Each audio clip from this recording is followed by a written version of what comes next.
Okay, let's talk about sharpening for survival kits and shit hits the fan. These are kind of one and the same topic to me, because what you want is a compact sharpener that works. And for me, that's been one of these two options over the years.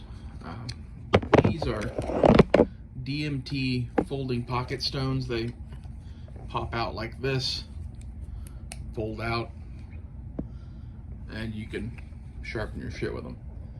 I've had this red one since I was in high school, probably 15, almost 20 years now. The blue one is a more recent purchase. I got the red one because I found it and it was available. It's a Craftsman branded one. I got it at Sears.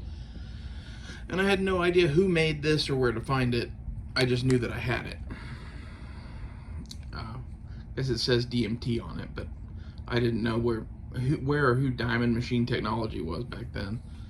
The actual one that's branded DMT here is a coarse stone, whereas the red one is a fine stone. And I bought it on Amazon probably like 7 years ago or so, something like that. As a combo, they make a really good pack. DMT in general makes pretty good products. I'm a big fan of them. They have other products now on the line that are probably better than these. They have a series called DiaSharp, which is, instead of, you see how this has all those like little plastic holes? It's a solid panel of just diamond. That's probably better. And the pocket stones that they make in that series are credit card sized. And that's what I'm buying to put in my wallet. And that's replacing these, and these are going into a survival kit because they're still good. The other thing that I like is this guy, which pulls out and then assembles into a handle. This is made by Smith's. I bought this at Lowe's years ago. They probably don't sell them there anymore, but you can go look and see if they have them. They have them on Amazon for $20, but they're yellow now. You can still hunt around and find the gray one. I think whichever one you buy, it's fine. The yellow one is high vis. It's probably better for some sort of kit, but I kind of like the look of the gray one better. It looks less goofy to me. And this thing is just about worn out. And I've had it also since high school. So, you know, is this a cheaper stone? Does it wear out quicker? Yeah, for sure. But this is going on 15 or 20 years of pretty heavy use. And it's just now getting to the point where I'm like, yeah, I should probably get a new one for 20 bucks. And a lot of people would be like, well, that's not enough stuff to get your knives really sharp. I'm kind of the opinion that in the field, you're only going to get them to a certain level of sharpness unless you carry a leather strop. Then maybe you can go above that. But for my own personal uses, when I use a leather strop, it's on a belt grinder, and I use a power strop that is a leather belt that goes on the belt grinder that you put compound onto. I need to find some sort of pocket strop or something like that to go in survival kits. That would be really cool. I think NAFS makes one. I don't know how well that works though, because I've never used one. And it's not going to be anywhere near as fast as the power strop. The power strop's pretty awesome because literally, you know, a minute, something like that, of just going back and forth a couple of times on there is all the stropping you ever need. Now, a lot of people will go and use crazy grits of diamond stone or belt or whatever it is you're using to abrade away material from the edge of the knife, all the way up to like 1,000 grit, 1,200 grit, something crazy. I am against that. When I first got into knife making, I thought that's how you should do it, and I sharpened a knife out to 1,000 grit and then stropped it, and then found that it wouldn't cut anything. I asked one of my mentors in knife making about this, and he said that the only thing he ever sharpens with is 220 grit, and then he strops it, and this leaves a nice toothy edge that actually cuts well. And every knife I ever sold, that's how I sharpened it. Now, to touch up those edges, I found that, you know, taking damage out with a coarse stone, like this blue one, or like the coarse side of that Smith's, and then finishing it off with a fine diamond stone, which is somewhere in the neighborhood of 220. I don't really know where it is. It may even be up to like 400. It's somewhere in that 220 to 400 grit neighborhood though. That's all you need, okay? Now what I would do is use those stones and then strop it, but you can also just use these stones. This red stone here will make your knife sharp enough to like shave hair off your arm. Is it gonna do it as well as after it was stropped? No. But like, that's the whole thing. It is really, you have a bunch of weenies on the internet griping about how they should sharpen their knives out to 1200 grit that don't ever strop them. And kind of what they're doing by taking them to 1200 grit is stropping them with stones to some extent, but it's a waste of time. The leather strop with compound on it, especially when it's in a motorized form, does that job so fast and so easy, there's no reason not to use it. And at the end of the day, scary fucking sharp is scary fucking sharp, whether achieved one way or the other. And by my experiences of going to 1000 grit or more and stropping it and being like, wow, this thing doesn't cut that well, I kind of think that's what you're doing when you're making such a polished edge. It really does cut better to have a little bit rougher edge and then strop the fuck out of it. As far as why that is, we have to talk about the structure of an edge and steels, which is basically on the edge of a knife, there's a bunch of little feathers, right? And what you want is for them to be like this and not like that. When you're sharpening with a stone, they're always going to be kind of like this, but as you go finer and finer in stones, the feathers get smaller and smaller.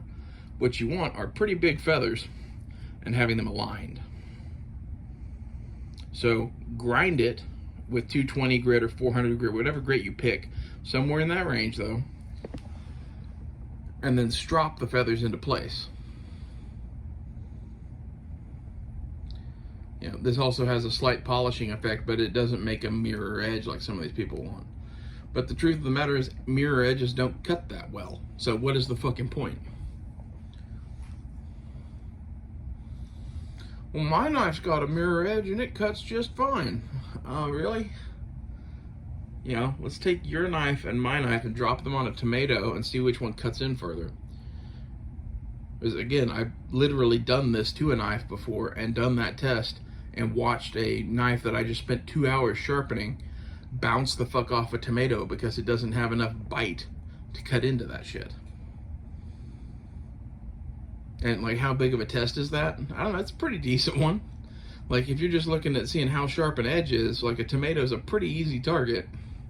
Your knife, if dropped on a tomato, should cut the fucker in half. And when you use these lower grits and then strop, it'll do that. The other thing is, buying all of these stones in, you know, every grit from 200 all the way to 1200 is expensive. You just don't need it.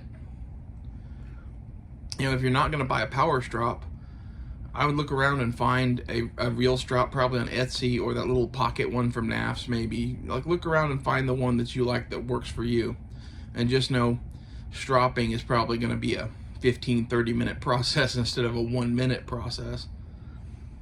But if you have a belt grinder around and you're mostly sharpening at home anyway, stropping belt for a small belt grinder is not that much money. A small belt grinder these days is more money than it used to be. It hurts me to say to go to Harbor Freight and buy a $60 belt grinder when the first one I bought there was like 25 bucks. But even that again is not that much money. If you get a work sharp system, they have the little stropping belt for that system too. I don't know if I'd really recommend that or not, but it's out there. It's the only sharpening method that really looks like anything I would use in a shop to manufacture a knife. But all of that shit kind of falls away in field, and you're left with, well, how do I get a good working edge? And that's diamond stones. You know, would carrying an extra fine diamond stone be a good idea? I'm kind of mixed on this. Again, these get it as sharp as I need usually. And as far as a touch-up in field, unless you carry that strop with you and spend a lot of time with it, you're probably not going to ever get there. So just learn to live with less would be my advice. In the DMT DiaSharp line, they make a double-sided steel plate that has fine on one side and coarse on the other. Those are like $50, and I'm kind of considering one of those as like a new home sharpening system, but I don't know if it's light enough that I'd want to put it in a pack. It might be. I don't know. I'm gonna get that and see. It's not a high priority for me, but eventually. And some sort of small leather pocket strap or even a home strap, I think eventually I will get just to try out. But again, not really a high priority for me. I don't really care one way or the other if my knife is stropped in the first place, and if I want to do that, I have something to do that. For my money, the fine diamond stones on these get the knife as sharp as I need it to be.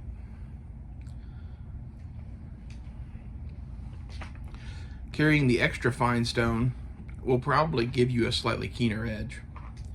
And the advantage of those little DiaSharp credit card sharpeners that I'm gonna buy is it comes with the coarse, fine, and extra fine. So at least you have that. I'm gonna play around with that and see how I like it. If it does dramatically improve the sharpness, then yay. If it doesn't, well, I had to buy it anyway to get the 3-pack because I wanted the other 2 stones. So sharpening is a complex issue that basically most people spend way too much fucking time on. I've done a couple videos on sharpening technique on this channel, but I don't sharpen like anyone else you've ever seen. To demonstrate that, let's show you real quick. I have a kukri here, and you guys are looking at this upside down, but I'm taking the stone, placing it on the edge of the blade, adjusting the angle to whatever it is I want it to be, and then moving the stone in a circular motion up and down the blade, all on one side, grinding and grinding and grinding and grinding until I feel a burr. Then I switch to the other side and do the same thing, grinding and grinding and grinding until I feel the burr the other way. At that point, then I go back to the other side and do maybe one pass to kind of reset that. And from there, I'm taking what I call stropping cuts on a stone, which is what everybody else does, where you lay the knife on the thing and cut into the stone.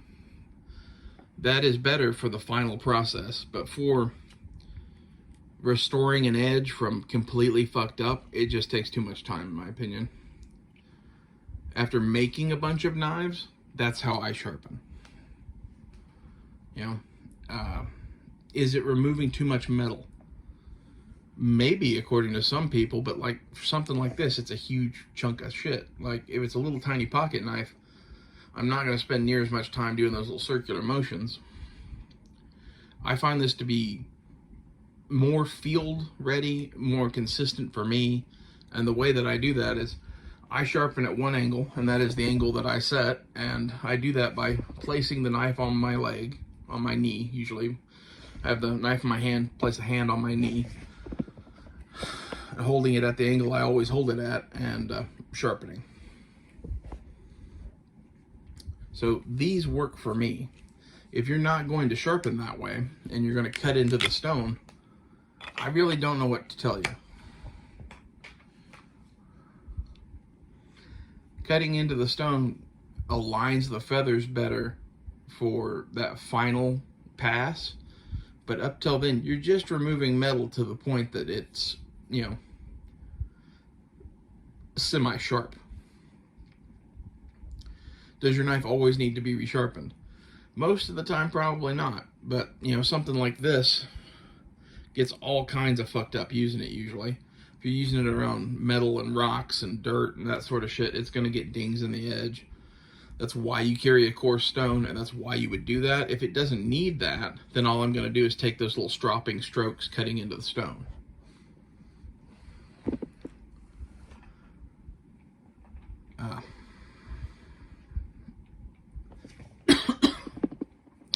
big bench stones have their place, but I don't really like them because they're not really designed to sharpen the way that I sharpen.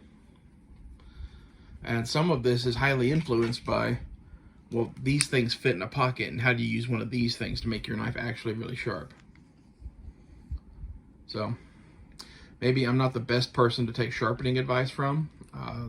I was just watching a guy that I watch sometimes here on YouTube that has a whole channel about knife making and sharpening, Outdoors 55, and he was talking about how, well, this stone isn't as good as that stone or whatever, and how you have to spend all this money to get this good stone. And I'm like, then like his buddy he was talking to was like, well, yeah, if you take it out to 1200 grit or something like that, you're going to notice a difference in the stones. And I'm like, well, I can just stop listening to this video now. That's my opinion of that line of thought. It's not realistic and semi-useless from my experience. Like, I'm not saying every knife polished out that way is going to be completely useless. There's plenty of people that put sharp edges on their knives going out to 1000 grit, and that's great for them, but it's unnecessary. And in fact, if you do that and then strop, you have little tiny feathers that now are super polished and fine after stropping that don't do dick. That's just not what you need, in my opinion. That's not what I was taught to do, and I think I was taught right. And it comes to, like, are you using this knife to break tape, or is this going to be a meat cutting knife, wood processing knife? And the kind of edge that I'm describing here, where you have bigger feathers that are then polished a little bit to bring them all kind of into line and cleaned up a little bit, excel at cutting through meat and wood. And like, what do you really need to cut with your knife that is a challenge? And, well, meat and wood is not like the most challenging thing to cut through. There's other shit out there, right? But that's what you're going to be cutting 99.9% of the time in some sort of survival scenario or something like that. How well the knife cuts rubber is like, well, that's cool. It's not really an issue, though. Like, how much am I going to be doing that? Well, I work in a tire factory. Well, okay, then you should probably be more concerned about that than I am.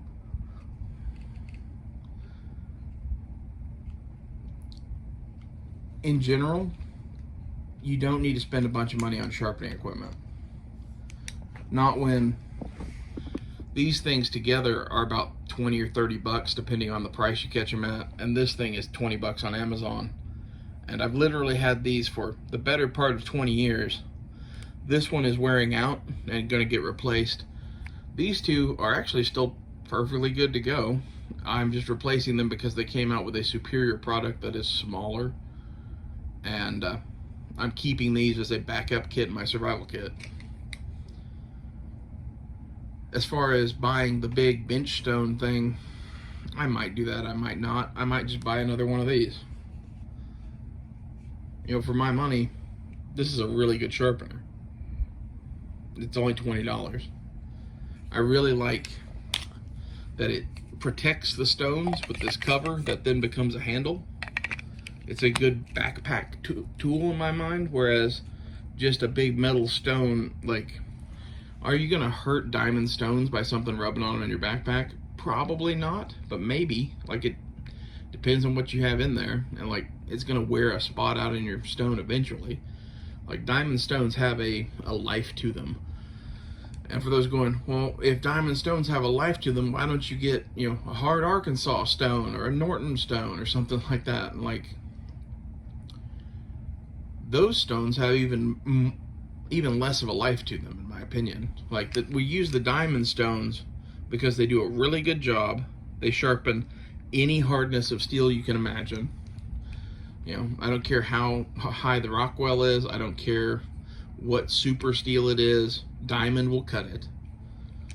Whereas something like an India stone from Norton, I literally ruined an India stone trying to sharpen a U.S. Air Force pilot survival knife when I was a teenager. And that was kind of when I went, well, these stones suck. And all that knife was just hard as nails. It wasn't even some super steel or something like that. When it comes to a hard Arkansas stone, I actually love hard Arkansas stones for like 1095 high carbon steel that's heat treated to within a normal range. It's a great stone for that kind of steel. Once you start getting into exotic super steels and high Rockwell levels, it's less good of a stone. It's not that it wears out, it's that it takes forever to cut the metal off that you need to cut off. It's not a hard enough stone like these diamonds are to get the job done. So that's why I focus entirely on diamond stones. It's not a, you know, gee whiz factor of now we have diamond stones. It's having diamonds as opposed to these other abrasives gives us substantial benefits in actually sharpening anything we might come across. In addition to that, they last longer, and you don't have to worry about wearing a spot in the stone like with Norton India stones or hard Arkansas stones. Using them over time will eventually scrape off material to where you have a convexed stone and you have to resurface it. You don't have to worry about that at all with diamond stones. These are all concerns that you should have, and really, when the most expensive diamond stone that I've talked about here is $50, that's not very much money. Is it more money than $20? Yeah, but I don't know. I'm probably going to get one of those Dia-Sharp double-sided diamond stones eventually just to have around the house, just because I think it's cool. But it's probably unnecessary. I hope this helped you decide on your survival sharpener. If you have something that you do that you like, comment below. There's other good systems out there. This is just what I do. They make diamond rods and ceramic rods and even shit like that. And my issue with the ceramic stuff is more that it doesn't do a better job than diamond, in my opinion. And they tend to fill up with steel and stop working. And they have kind of a lower shelf life than the diamond does. I've had a lot of ceramic sharpeners in my life, and I have none of them now. And I have every diamond sharpener I've ever bought. So leave me a comment, tell me what you do, and I'll see you guys later.